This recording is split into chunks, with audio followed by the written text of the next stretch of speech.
नमस्कार दोस्तों, मैं Vishnudhari Singh, advocate Vishnudhari Singh legal channel में आप सभी दर्शकों का स्वागत करता हूं। दोस्तों, आज रविवार है। जैसा कि आप जानते हैं, प्रत्येक रविवार को मेरा क्वेश्चन आंसर सीरीज होता है। आज मैं क्वेश्चन आंसर सीरीज आपके सामने प्रस्तुत कर रहा हूं। जो भी हमारे दर्शक लोग पिछले हमारे वीडियो में जो प्रश्न पूछे हैं, कोशिश कर रहा हूं उनके प्रश्नों का उत्तर मैं दे दूं। दोस्तों, मेरा वीडियो फेसबुक पर, इंस्टाग्राम पर भी अपलोड किया जा रहा है, जिसका लिंक नीचे डिस्क्रिप्शन बॉक्स में दिया हुआ है। तो आइए दोस्तों, शुरू करते हैं। दोस्तों, पहला क्वेश्चन है, माँ भगवती इंटरप्राइजेज जो अगरबत्ती का कारखाना है, उनके मैनेजर साहब ने पूछा है हमसे प्रश्न कि सर 1987 में मैंने एक ज़मीन खरीदी थी, लेकिन 2016 में उसी ज़मीन को एक अन्य गांव का आदमी बेचना चाहा, जिस पर मैंने बाद में टाइटल शूट कर दिया। और टाइटल शूट चलने के दरमियान ही वह व्यक्ति जिस पर मैंने टाइटल शूट का केस किया था, वह हमारे केस में प्रतिवादी था, वह किसी अन्य व्यक्ति को वह ज़मीन बेच दिया। और 2017 में वह केस हमारे पक्ष में एक पक्षीय फैसला हो गया। तो बताएं कि वह ज़मीन किसका है? वह प्रतिवादी जो बेचा, जो खरीदा, उसका है या मेरा ज़मीन है? माँ भगवती इंटरप्राइजेज साहब जिसके पक्ष में न्यायालय डिग्री देती है, वही ज़मीन का मालिक होता है।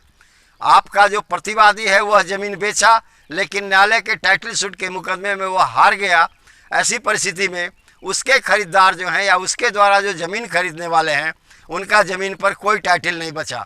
चूँकि आप उस प्रतिवादी को हरा करके मुकदमा जीत चुके हैं, जिसने दूसरे आदमी को बेच दिया, वैसी परिस्थिति में उस ज़मीन के मालिक आप हैं और ज़मीन अब आपकी है, जब तक कि न्यायालय से कोई विपरीत कोई भी आदेश न आ जाए।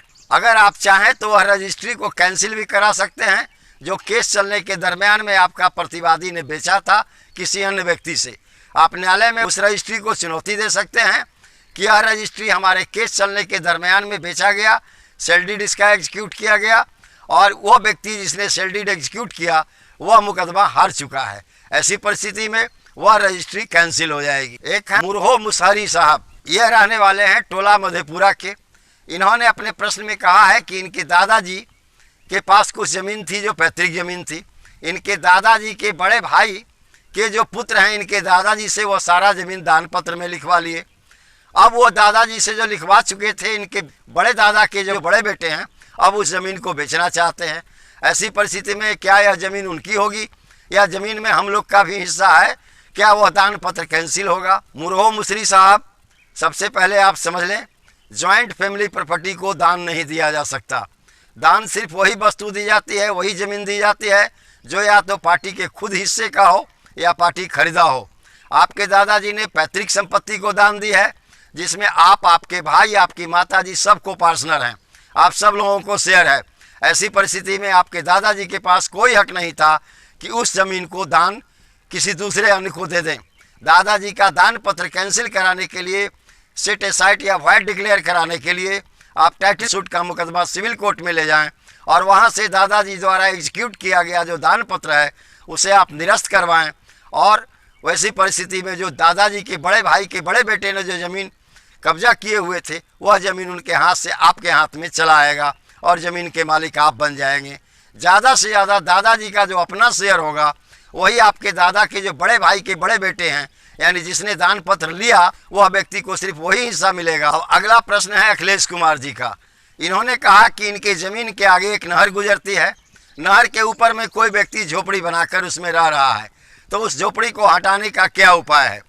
अखिलेश जी, इसके लिए आपको एसडीएम कोर्ट में जाना होगा और दंड प्रक्रिया संहिता की धारा 133 के अंतर्गत मुकदमा करना होगा, जिसके अंतर्गत में सरकारी ज़मीन पर से इंक्रोचमेंट हटाने के लिए मुकदमा होता है। वैसी परिस्थिति में उस झोपड़ी वाले को भी नोटिस होगी, और अगर यह पाया गया कि वह झोपड़ी सरकारी ज़मीन पर है, तो 133 दंड प्रक्रिया संहिता के अंतर्गत में एसडीएम को यह अधिकार है कि वहां से इंक्रोचमेंट हटाकर उस झोपड़ी को वहां से हटा दे। एक है भूधर्म गुर्जर साहब। इन्होंने अपने प्रश्न में कहा है कि क्या 38 साल पहले जो रजिस्ट्री कराई गई थी ज़मीन की, वह कैंसिल हो सकती है? गुर्जर साहब, लिमिटेशन एक्ट का आर्टिकल 65 कहता है कि कोई भी रजिस्ट्री को मात्र 12 साल के बीच में ही कोर्ट में चैलेंज करके कैंसिल कराया जा सकता है। लेकिन आपने खुद कहा कि 38 साल पुरानी रजिस्ट्री है। ऐसी परिस्थिति में सीधे रूप से आप उस रजिस्ट्री को कैंसिल नहीं करा सकते।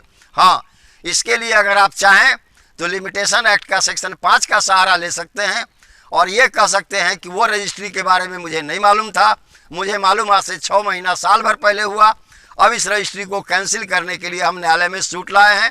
वैसी परिस्थिति में डेट ऑफ नॉलेज के आधार पर वह रजिस्ट्री कैंसिल हो सकता है, ताकि समय सीमा 12 साल के अंदर हो। अगर 12 साल से ज़्यादा की रजिस्ट्री आप खुद कबूलेंगे, वैसी परिस्थिति में टाइम बाउंड के आधार पर वो आपका मुकदमा खारिज कर दिया जाएगा। अगले हमारे प्रश्नकर्ता हैं पुष्पेंद्र यादव जी। इन्होंने कहा है कि एक ज़मीन की रजिस्ट्री इन्होंने कुछ दिन पहले करवाई, लेकिन ज़मीन का जो पुराना मालिक था उसी ज़मीन को किसी दूसरे आदमी के हाथ से पुनः सेल डीड के द्वारा बेच दिया। क्या वह दूसरी रजिस्ट्री कैंसिल हो सकती है? पुष्पेंद्र यादव जी, वह दूसरी रजिस्ट्री कैंसिल हो सकती है। आप सिविल कोर्ट में जाएं, स्पेसिफिक रिलीफ एक्ट की धारा 5 के अंतर्गत में वहाँ टाइटल डिक्लेरेशन सूट फाइल करें और इसमें यह कहें कि जो ज़मीन मुझे बेचा गया उसी ज़मीन का पुराना मालिक दोबारा नहीं बेच सकता, वह रजिस्ट्री को शून्य किया जाए, वह सेल डीड को शून्य किया जाए। अगर आप यह साबित करने में सफल हैं कि पहली रजिस्ट्री आपकी थी और वही पुराना मालिक दूसरे को बेच दिया, तो न्यायालय निश्चित तौर पर आपके पक्ष में न्याय निर्णय देगा और वो जो दूसरी रजिस्ट्री है उसे न्यायालय कैंसिल कर देगा, उसे शून्य घोषित कर देगा। दोस्तों, अब हमारे एक अगले दर्शक हैं रॉक सेड साहब। इन्होंने अपने प्रश्न में मुझसे पूछा है कि एक ज़मीन मालिक है, उसके ज़मीन को किसी दूसरे व्यक्ति ने वही ज़मीन मालिक बनकर रजिस्ट्री ऑफिस में जाकर उसके ज़मीन को बेच दिया, क्या ज़मीन मालिक अब उस पर केस कर सकता है? रॉक सेड साहब, बिल्कुल कर सकता है। ज़मीन बेचने का अधिकार सिर्फ ज़मीन मालिक या ज़मीन मालिक के वारिसान को है। तीसरा अन्य कोई भी व्यक्ति उस ज़मीन को नहीं बेच सकता। चूँकि यहाँ एक बाहर का व्यक्ति उनके ज़मीन को बेच दिया है, ऐसी परिस्थिति में वह अपराध किया है और इसके द्वारा बेचा गया रजिस्ट्री भी शून्य है, गलत है। आप उस मालिक को कहें कि वो सिविल कोर्ट में जाए, टाइटल सूट का मुकदमा दाखिल करे, जो स्पेसिफिक रिलीफ एक्ट की धारा 5 के अंतर्गत में दायर किया जाएगा। उसमें किसे प्रतिवादी बनाना है? उस व्यक्ति को जो ज़मीन बेचा और उस व्यक्ति को जो ज़मीन उससे खरीदा, इन दोनों को प्रतिवादी बनाते हुए आप टाइटल सूट का मुकदमा सिविल कोर्ट में दाखिल कर सकते हैं। और उसके बाद सीजीएम के कोर्ट में उसी ज़मीन मालिक को कहिए जाने के लिए। वो ज़मीन मालिक सीजीएम कोर्ट में जो ज़मीन बेचने वाला है उस पर और जो खरीदने वाला है उस पर आईपीसी की धारा 406 और 420 के अंतर्गत में मुकदमा करे, जो एक क्रिमिनल केस है जिसके अंदर में 7 साल तक की सज़ा हो सकती है। और उन लोगों को जो अपराध किए हैं, दूसरे आदमी का ज़मीन बेच दिए हैं और दूसरे आदमी से वो तीसरा व्यक्ति जो खरीदा, ये दोनों मिलकर के जालसाजी किए हैं, इन लोगों को सज़ा होनी ही चाहिए। इन लोगों को सज़ा होगी भी। आप ज़मीन मालिक को कहें कि वो टाइटल सूट और क्रिमिनल सूट दोनों जा कर के न्यायालय में करें, ज़मीन भी उनका रहेगा और जो बेचा है उसे सज़ा भी हो जाएगी। अगले हमारे श्रोता हैं S.A. टुंडी साहब। इन्होंने कहा है कि हमारी ज़मीन का क्षेत्रफल कम हो गया है, हम इसे कैसे सुधारें? तो S.A. टुंडी साहब, इसके लिए आप अपने अंचल के कार्यालय में जाएं, CO साहब के यहाँ एक डिमार्केशन केस करें जिसमें भूमि हदबंदी मापी जाती है। और डिमार्केशन के केस में आप अपनी ज़मीन के चारों तरफ के चौकीदारों को पार्टी बनाएं। CO साहब ज़मीन का नापी करवाएंगे, उसमें सही ज़मीन नाप के निकलवा देंगे और उसमें पिलर गड़वा देंगे। पिलर गड़वा देने के बाद आपका पूरा ज़मीन आपके कब्जे में आ जाएगा और आपका क्षेत्रफल कंप्लीट हो जाएगा। धन्यवाद दोस्तों, यहीं पर मेरा यह वीडियो संपन्न हुआ। अगर आपको मेरा यह वीडियो पसंद आया तो आप इसे लाइक करें, सब्सक्राइब करें।